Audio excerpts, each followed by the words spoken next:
InsyaAllah pada pertemuan sekarang kita akan masuk pasal ke-14, anjuran sholat secara mutlak dan keutamaan ruku, sujud dan juga khusyuk.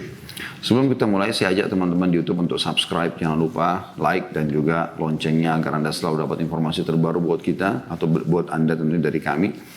Dan juga teman-teman di Instagram, Facebook agar selalu memfollow. Dan mari kita sama-sama teman-teman menerapkan firman Allah Subhanahu wa taala, wa ta'awanu 'alal birri wat taqwa, dan saling dukung-mendukunglah dalam kebaikan dan ketakwaan. Wala ta'awanu 'alal itsmi wal 'udwan, dan jangan saling dukung-mendukung dalam dosa dan pelanggaran-pelanggaran. Berapa banyak orang yang melakukan pelanggaran dan dukung-mendukung di medsos ini demi untuk kemaksiatan kepada Allah Subhanahu wa taala, dan itu tentu akan menjadi tanggung jawab tersendiri pada hari kiamat.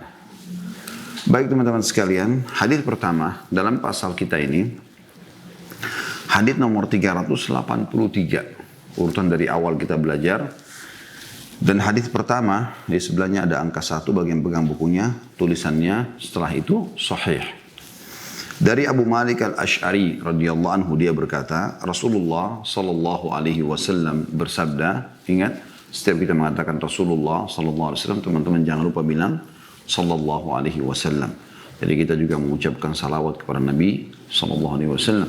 Kata Nabi SAW, Man shalla alaiya marratan sallallahu alaihi biha asyara. Siapa yang mengucapkan kepadaku salam 1 kali, Allah akan balas dia dengan 10 kali salam. Dan ini hari Jumat, hari yang paling tepat untuk memperbanyak salawat kepada Nabi SAW. Sebagaimana beliau bersabda dalam hadis yang lain, sesungguhnya hari Jumat adalah hari yang paling agung buat kalian. Maka perbanyaklah salawat untukku pada waktu itu.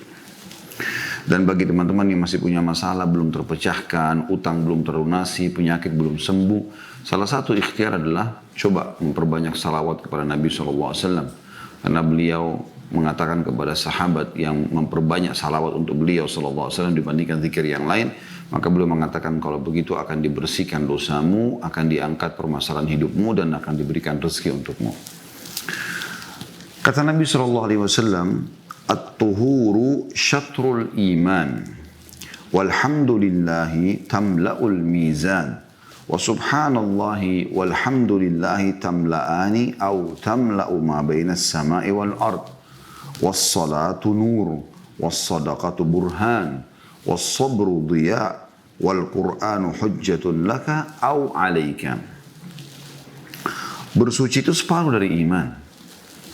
Alhamdulillah memenuhi timbangan. Subhanallah dan Alhamdulillah keduanya memenuhi atau semuanya memenuhi apapun yang ada di antara langit dan bumi. Salat itu cahaya, sedekah itu bukti nyata, sabar itu adalah sinar, dan Al-Quran adalah hujjah yang membelamu atau akan melawanmu. Hadis ini diriwayatkan oleh Muslim dan lain-lain, dan ia telah disebutkan pada kitab Taharah bab 7. Jadi kita sudah pernah sebutkan sebelumnya ya. Dan hadis ini kita akan coba bahas kembali. Potongan pertama kita bisa ambil mutiara hadis saudara Kusiman adalah sabda Nabi SAW, At-tuhuru syatrul iman. Bersuci itu adalah separuh dari iman. Ya saudaraku, sebagai seorang muslim dan muslimah, Anda sangat dianjurkan, bahkan harusnya menjadi sebuah simbol bagi Anda. Kebersihan, kerapihan, keramahan, ya. Semua itu adalah bagian daripada agama kita. Bajunya bersih, kita biasa bahasakan kalau bahasa fikih selamat dari najis, ya. Kemudian badannya juga bersih, ya. Penampilannya rapi, badannya wangi, ya. Pakaiannya wangi, ini semua bagian daripada agama. Di hari Jumat seperti ini, dianjurkan sekali para kaum laki-laki untuk menggunakan baju terbaiknya, ya, mengisi rambutnya dengan rapi, memakai minyak wangi yang terbaik. Bahkan kalau dia gabungkan itu semua dengan dia hadir di khutbah Jumat, dia hadir sholat Jumat, akan dibersihkan dosa-dosanya yang telah lalu. Jadi saking tegasnya perintah agama untuk selalu bersih dan suci, sampai-sampai ya bisa dibersihkan dosa kalau kita kerjakan itu di hari Jumat. Ini luar biasa, ya. Belum lagi secara umum juga buat muslim masuk dalamnya adalah firman Allah Subhanahu wa taala, wallahu yuhibbul mutahhirin, dan Allah sangat cinta dengan orang-orang yang suka bersuci. Allah secara alami telah memberikan kepada kita perasaan suka dengan warna yang bagus, penataan yang bagus, ya, rasa yang bagus, tes yang enak gitu. Semua itu Allah Subhanahu wa taala berikan kepada kita Ya karena Allah ingin memang kita menyukai itu. Dan Nabi SAW mengatakan, Inna Allah jamilun yuhibbul jamal. Allah itu indah, suka dengan keindahan. Ya. Jadi memang Allah buat alami kita suka semua itu. Dan Allah buat kita tidak suka dengan bau busuk. Misalnya Anda lewat di sebuah tempat ada bau yang kurang sedap. Mungkin Anda tutup hidung, Anda segera ingin meninggalkan tempat itu. Itu kan alami, fitrah. Dan semua orang alami itu. Ya, kecuali ada orang yang rusak fitrahnya, dia suka dengan bau busuk, na'udzubillah. Tapi ini umum. Orang ya, tidak suka dengan seperti itu. Nah ini alami. Anda juga tidak suka dengan orang yang berantakan, orang yang bau mulutnya, orang yang bau badannya gitu kan. Orang semua menghindar dari orang-orang seperti ini. Nah ini secara alami sebenarnya Allah memang menyuruh kita selalu bersih. Jadi harus relevansi antara muslim ya, dengan lingkungannya, pekerjaannya, dirinya, kebersihan, kerapian. Gitu kan. Dan kita ditata oleh Islam sampai kepada pakaian walibasut taqwa dzalika khair, pakaian yang bertakwa tertutup dengan rapi, bersih, itu adalah lebih baik gitu kan. Ya, bukan berarti bersih kemudian kita main sembarangan saja dengan orang-orang yang kotor segala macam, bukan seperti itu ya. Jadi ini potongan pertama dari hadis yang luar biasa. Di akhirat pun kalau kita lihat tentang surga, maka kita kalau baca tentang surga, mendapatkan informasi tentang surga, kita akan temukan luar biasa surga itu. Luar biasa gitu. Bagaimana Allah gambarkan bangunan-bangunan dari emas dan perak, bagaimana pohon-pohonnya yang rindang, buah-buahannya yang banyak, tertata dengan rapi, baunya yang wangi, sampai lumpurnya aja baunya kasturi. Begitu dalam hadis disebutkan. Kemudian juga bagaimana para pelayannya, bidadari-bidadaranya cantik dan gagah seperti mutiara yang bertaburan, seperti mutiara yang terjaga dengan baik, seperti tidak pernah disentuh oleh jin dan manusia atau tangan-tangan gitu kan. Itu luar biasa. Nah ini semua teman-teman menggambarkan bagaimana kita memang harus menjaga kebersihan ya tubuh kita. Kita juga punya 5 fitrah atau 10 fitrah, 11 fitrah bahkan. Ya, hal yang alami harus kita jaga gitu kan.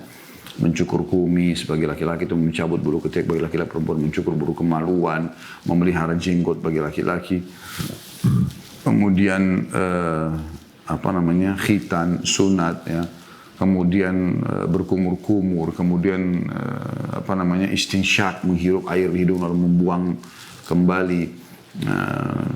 Ini luar biasa, mencuci tangan ya atau jari-jari. Ini semua bagian daripada agama yang sangat dianjurkan agar kita jaga. Jadi mutiara yang pertama dari hadits ini adalah bagaimana kebersihan itu bagian daripada keimanan. Bahkan dikatakan sini separuh dari keimanan.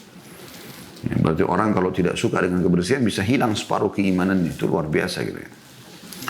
Kemudian potongan yang kedua dari hadits adalah walhamdulillahi tamla'ul mizan. Artinya mengucapkan alhamdulillah, bersyukur kepada Allah Subhanahu wa taala akan memenuhi timbangan.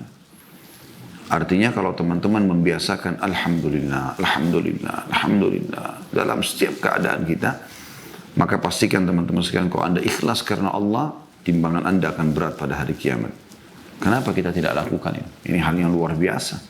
Bagaimana timbangan kita akan berat sekali pada hari kiamat hanya dengan mengucapkan alhamdulillah. Kalau ada orang mengucapkan alhamdulillah pada saat nikmat ada, itu umum. Nanti orang bisa semua melakukan. Tapi kalau Anda bisa mengucapkan teman-teman sekalian alhamdulillah di saat Anda sedang senang dan Anda sedang sulit, dan Anda bersangka baik dengan Allah Subhanahu wa taala, bahwasanya di saat nikmat Allah sedang memberikan nikmat, dan pada saat ada cobaan Allah sedang menguji, dan kita dengan plongnya mengatakan alhamdulillah atas penyakit ini, alhamdulillah atas ujian ini. Karena tidak ada sesuatu pun yang terjadi kecuali dengan izin Allah Subhanahu wa taala. Kita tinggal jadikan sebagai ajang mengejar pahala di situ. Karena memang dalam kehidupan seorang muslim harus selalu berimbang antara bersyukur pada nikmat dan bersabar pada cobaan. Ini harus berimbang. Sebagaimana Anda senang menerima pada saat sedang ada nikmat, maka Anda pun senang menerima pada saat ada cobaan. Nah, Allah Subhanahu wa taala akan sangat luar biasa menyukai hamba-hamba yang seperti ini. Makanya ucapkan alhamdulillah dalam setiap keadaan kita.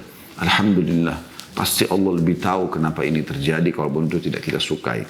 Alhamdulillah ala kulli hal. Ini akan memenuhi timbangan amal pada hari kiamat. Siapa teman-teman orang yang dalam hatinya walaupun seperti biji sawi dari keimanan tidak tergetar dengan ini. Jadi dengan mengucapkan Alhamdulillah, maka akan berat sekali timbangan hari kiamat. Penuh timbangan itu dengan Alhamdulillah.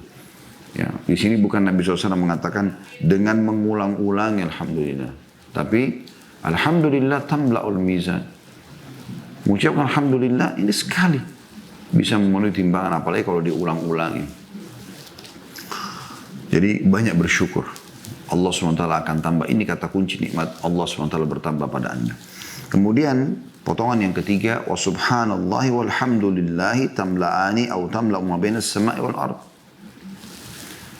Kalau digabung antara alhamdulillah dengan subhanallah, kita mengatakan subhanallah walhamdulillah, ya. Maka keduanya, subhanallah maha suci Allah, alhamdulillah segala puji bagi Allah. Keduanya akan memenuhi antara langit dan bumi. Bisa bermakna akan memenuhi, ya, pahalanya antara langit dan bumi. Juga di sini tentu para malaikat yang ada di langit sana memang sering memuji Allah Subhanahu wa taala. Artinya di langit dan di bumi memang orang semua mengucapkan kalimat yang mulia ini. Selalu mengatakan subhanallah walhamdulillah. Bahkan ada hadis yang menjelaskan 4 kalimat yang paling Allah cintai, subhanallah walhamdulillah wa la ilaha illallah wallahu akbar. Nah, jadi sering ucapkan ini. Makanya kita habis sholat dianjurkan minimal sekali itu ya. 33 kali subhanallah, 33 kali alhamdulillah, 33 kali Allahu akbar gitu kan. Kalau digabung semua kan 99, lalu genapkan 100-nya dengan la ilaha illallah wahdahu la syarikalah, lahul mulku wa lahul hamdu wa huwa ala kulli syai'in qadir, maka akan diampuni atau akan dibersihkan semua dosanya walaupun sebanyak buih di lautan. Ya. Potongan yang keempat dari hadis adalah was-salatu nur. Dan ini saksi bahasan kita. Salat itu cahaya. Ya. Salat itu cahaya. Ya. Pelita. Bisa bermakna cahaya yang Allah SWT akan berikan pada orang yang selalu melakukan salat, zahirnya seperti itu, atau memang akan menjadi cahaya dalam kehidupan dia selama di dunia. Akan membantu dia untuk menemukan solusi-solusi dari masalahnya, akan membuka banyak pintu-pintu rezeki untuknya, karena sholat dijaga. Kalau Anda masih ingat dari awal kita bahas di bab sholat ini atau kitab sholat ini, kita sudah jelaskan. Kalau Anda mau memperbaiki apapun dalam hidup Anda, mulai dengan memperbaiki sholat. Mulai dari 5 waktu saja. On time. Jaga sujud, rukuknya, sujudnya, khusyuknya, bacaannya. Yakinlah setiap bacaan dan gerakannya akan ada pahalanya. Ya. Dan ini akan juga masuk dalam beberapa hadis ke depan. Seperti mana bab kita kan, bab ini membahas tentang masalah anjuran sholat secara mutlak dan keutamaan ruku, sujud dan khusyuk. Nanti akan kita jelaskan beberapa hadis berhubungan dengan masalah itu insya Allah. Jadi cahaya itu menjadi pelita atau cahaya dalam kehidupan Anda. Itu adalah potongan yang keempat dari hadis yang bisa kita ambil. Potongan yang kelima teman-teman sekalian, was-shadaqatu burhan. Dan sedekah itu bukti nyata. Maksudnya bukti nyata terhadap keimanan seseorang.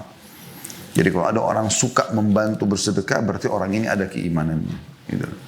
Ya, karena tidak mungkin orang mau memberi kecuali iman yang mendorongnya. Ya, itu karena adanya keimanan. Ini buktinya terhadap keimanan.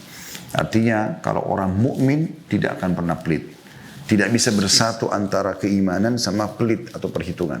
Apalagi di jalan Allah Subhanahu wa taala. Yang benar adalah kalau imannya benar dan sempurna, maka juga akan loyal dia di jalan Allah Subhanahu wa taala. Kita temukan orang beriman seperti kasus Abu Bakar, Umar, Uthman, Ali, Talha, Zubair, sahabat-sahabat Sa'ad bin Ubadah dan yang lain-lain semuanya. Ini mereka luar biasa dalam praktiknya. Sampai Anda mungkin sudah tahu hadis tentang Umar bin Khattab pada saat Nabi SAW memanggil para sahabat untuk menyumbang sedekah untuk perang Tabuk. Umar dengan semangat datang mengatakan, hari ini saya coba kalahkan Abu Bakar.